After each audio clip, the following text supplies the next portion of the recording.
Hello, welcome to this video. आज हम जानेंगे कुछ इंग्लिश के नए वर्ड्स। तो शुरू करते हैं बिना देर किए आज का सेशन। हमारा पहला वर्ड है alignment.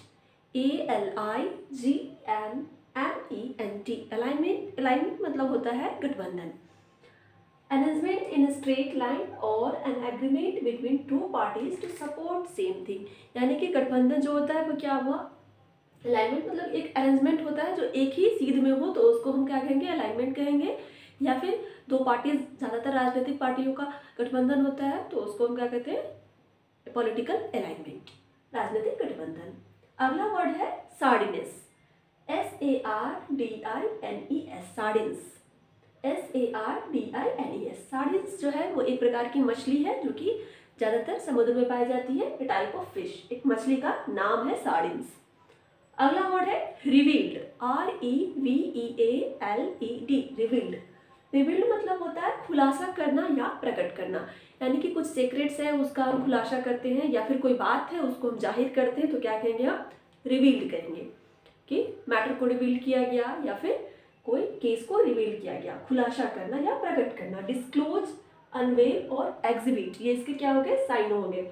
DISCLOSE, disclose, unveil UNVEIL, unveil, और एग्जिबिट EXHIBIT, एग्जिबिट मतलब प्रदर्शित करना। ये सारे क्या है, रिवील के साइन है। अगला वर्ड है रिमिशन। REMISSION, रिमिशन मतलब होता है सुधार या छूट या कटौती। Cancellation, respite, एवियंस। रिस्पाइट मतलब होता है मोहलत, यानी कि कुछ देर के लिए अगर किसी चीज़ में मोहलत मिल जाए तो भी क्या हुआ, रिमिशन। सुधार या छूट या कटौती। जैसे सुधार मतलब क्या है कि किसी बीमारी में सुधार, या कोई पैंडेमिक है उसमें सुधार। तो जैसे कोविड रिमिशन, तो क्या होगा कि कोविड में सुधार की स्थिति हुई तो उसमें, या फिर कोई छूट में टैक्स रिमिशन, छूट में कोई कटौती, टैक्स में कोई कटौती होगी तो उसके लिए वर्ड होगा यूज रिमिशन। अगला वर्ड है इंटरमिटेंट। INTERMITTENT, intermittent. इंटरमिटेंट मतलब होता है रुक रुक कर। स्पोडिक, इरेगुलर। स्पोडिक और इरेगुलर इसके साइन है इंटरमिटेंट के। इंटरमिटेंट मतलब जैसे रेनिंग इंटरमिटेंटली, यानी कि रुक रुक के बारिश, या फिर कोई भी काम जो डिसकंटिन्यूटी में है, इरेगुलरिटी में हो रहा है, उसके लिए हम वर्ड यूज करेंगे इंटरमिटेंट।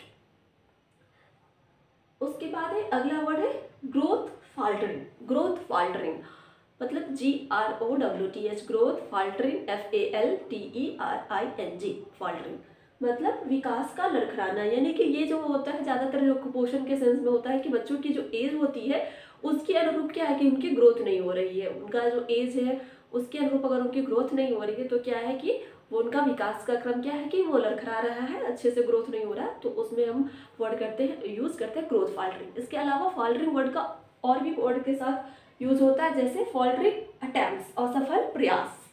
फॉल्टरिंग हैंड यानी कि कमजोर हाथ। फॉल्टरिंग टोन यानी कि लड़खड़ाती आवाज। और फॉल्टरिंग फीट यानी कि पैर का फिसलना या पैर का लड़खड़ाना। इस सेंस में भी वर्ड यूज होता है फॉल्टरिंग। ध्यान रखिए, faltering attempt, faltering hand, faltering tone and faltering feet. अगला वर्ड है हमारा मेश। MESH, mesh. मेश मतलब होता है जाल, नेट, नेटवर्क। मैश मतलब जाल, नेट और नेटवर्क। अगला वर्ड है एंटिसिपेटेड। ANTICIPATED, एंटिसिपेटेड मतलब प्रत्याशित या अपेक्षित, यानी कि जो हम एक्सपेक्ट कर रहे हैं वैसा ही अगर कोई काम हुआ तो ये कहेंगे दिस इज एंटिसिपेटेड, यानी कि मैंने मतलब एक्सपेक्ट किया था कि यही होगा ही, तो ये हुआ एंटिसिपेटेड। और अनएंटिसिपेटेड मतलब कि अप्रत्याशित, जैसे अनएंटिसिपेटेड सक्सेस यानी कि अप्रत्याशित सफलता। एक्सपेक्टेड इसका साइन हो गया एंटिसिपेटेड का। अगला वर्ड है चेरिश। CHERISH, cherish. चेरिश मतलब होता है पोषण करना, नॉरिश करना, संजोना, इम्बेलिश और अरेंज, यानी कि किसी चीज को पोषित करना। तो उस सेंस में हम यूज करते हैं वर्ड चेरिश, यानी कि पोषण करना, इसमें संरक्षण देना, तो ये उसके लिए वर्ड होगा यूज चेरिश। CHERISH, cherish. पोषण करना, नॉरिश, इम्बेलिश मतलब संजोना, कंजर्व करना और या अरेंज करना, तो इसके लिए वर्ड होगा यूज चेरिश। तो आज के सेशन के लिए इतना ही, फिर मिलते हैं नेक्स्ट डे कुछ नए वर्ड्स के साथ। Till then bye, have a nice day, thank you, thanks for watching.